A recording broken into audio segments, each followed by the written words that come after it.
They had all the used mouthpieces in one big jar, okay? So you would just reach your hand in the jar and you would try mouthpieces until you got one that fit.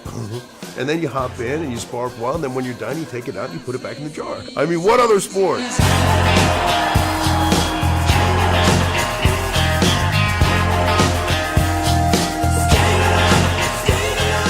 You know when you have a special gift for something. People punch me and it doesn't hurt, but when I punch them, it hurts them a lot. So putting the two of them together, we're onto something here.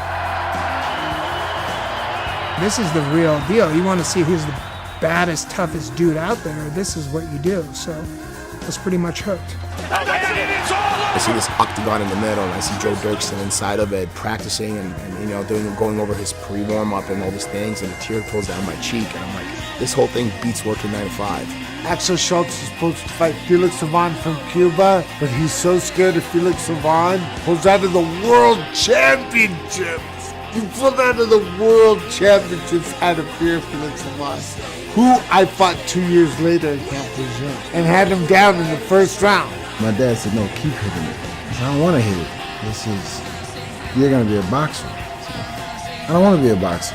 He said, I didn't ask you if you want to be a boxer. I said, you're going to be a boxer. And that's how it started. I was in Japan, I was loving life, and so I took mushrooms. You're out of shape, you haven't trained for 6 months. Would you fight Gary Goodrich on 24 hours notice? So I'm shrooming, and again, this is the night before, and the promoter's in the lobby, and he goes, come here, Gary Goodrich, your new opponent. And I'll never forget, Gary looked at me, he goes like, bro, you shook my hand, and you started laughing, and you walked away. I went up to my hotel room, called my girlfriend, and I started crying on the phone that I have to fight Gary Goodrich tomorrow. Again!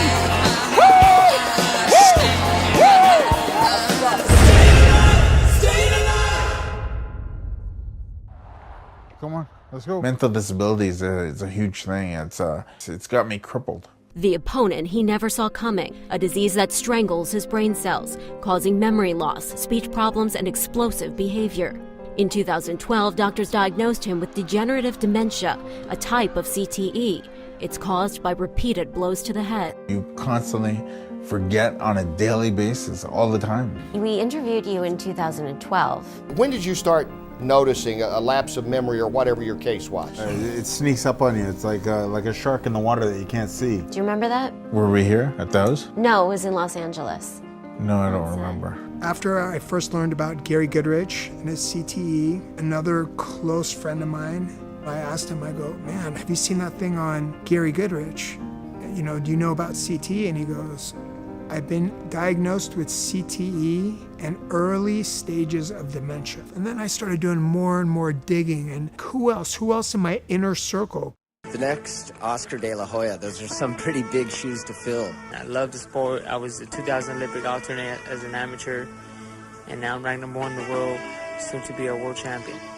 You listen to your cornerman, you'll be fine. They'll be fine. My name is Jose Celaya. I am a former amateur and professional boxer. I'm involved in the sport for 20 plus years, since the age of, I believe, was 10 years old. I'll probably do a lot less sparring.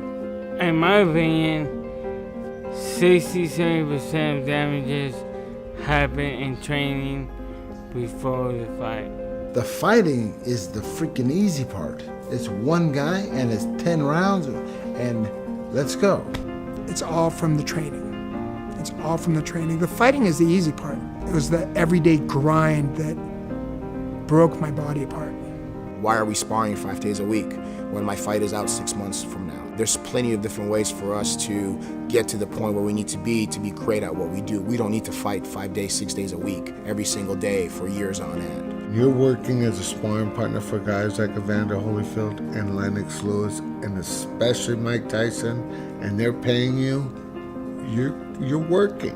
The damage is being done during training. A lot of guys want to spar hard. I know guys that say, I have to spar hard. If I don't spar hard, I'm not ready for the fight. If you're just going to be wailing punches and throwing blind kicks, you're causing more damage than you need to. The formula I think that most coaches had was spar as hard as you can, run as hard as you can, lift as heavy as you can, and then do it again tomorrow, which is a recipe for disaster.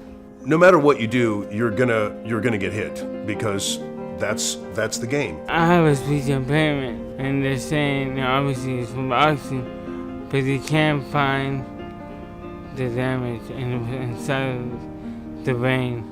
It's gonna sound really, really like pansy or whatever. There's a movie called The Notebook. Right? I love the movie. I cried in the movie. Right? I associate myself with the wife who lost her memory, and the husband would come every day and tell her the story of their life every day. And I honestly fear that one day I'm going to forget who I am, and my wife is gonna have to give me the story of me every day. Little things like that you kind of take for granted, those are the ones that kind of hurt the most. Where did I put my keys? Where did I put my wallet? How come I can't remember that gentleman's name? Like, I don't know anybody's name in this room. I'm sorry, I can't remember. Your suicidal thoughts, homicidal thoughts, I would actually plan it all out against certain people. Like, it's done already. I got this person, it's done.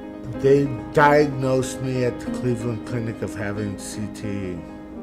The Cleveland Clinic is a clinic in Las Vegas which works just on brain disease and brain trauma. That's one thing that I could say about the UFC is that they've donated a lot of money to this place, and they're trying to figure out what's going on. I'm teaching them to be better human beings, not just fighters. I can turn a martial artist into a fighter, but sometimes it's hard to turn a fighter into a martial artist. I go from living in a garage to living in a private community in a townhouse, brand new Camaro, and they treat me like a king.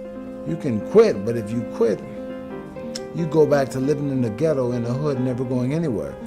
Then they go, here's more money you've ever seen in your life. You want it? Fucking yeah, I want it. Well, take it. We'll get it later, don't worry about it. We'll get it back later. Okay, because I see it now. I don't see what's later. We don't have a union. They're getting screwed up. Somebody has to help them. I think about, what are these guys going to do with their future? We're not the NFL now where they do have those doctors on the sidelines during practices and they're constantly getting CT scans and all those things done. We don't have those kind of things. Whether it's football or MMA or boxing, this is real. That's why I think Dr. Bennett Omalu is a hero. Once we acknowledge that this is a real issue, then we can start to talk about what are the things that we can do to address it. I gave up who I should have been to be this guy. And that will haunt me for the rest of my life. I never wanted to be a fighter. Boxing carried me. It carried me to everything. God gave me boxing to keep me busy, doing something positive. I saw a lot of great moments, and I also saw a lot of sadness. And I saw a lot of guys who really paid a price to be in the ring. I wasn't told to be a fighter. I know I was not meant to be a mixed martial arts fighter, but it's the path I chose. And if you asked me, would you do it again? And it would be no doubt, it would be a hell of a yes. Boxing took me all over the world. It gave me a life. I don't regret it at all. What else was it gonna do? The price. Come on, suit up. Do you have a mouthpiece? Don't worry, we'll get you one. Do we have a mouthpiece in the back?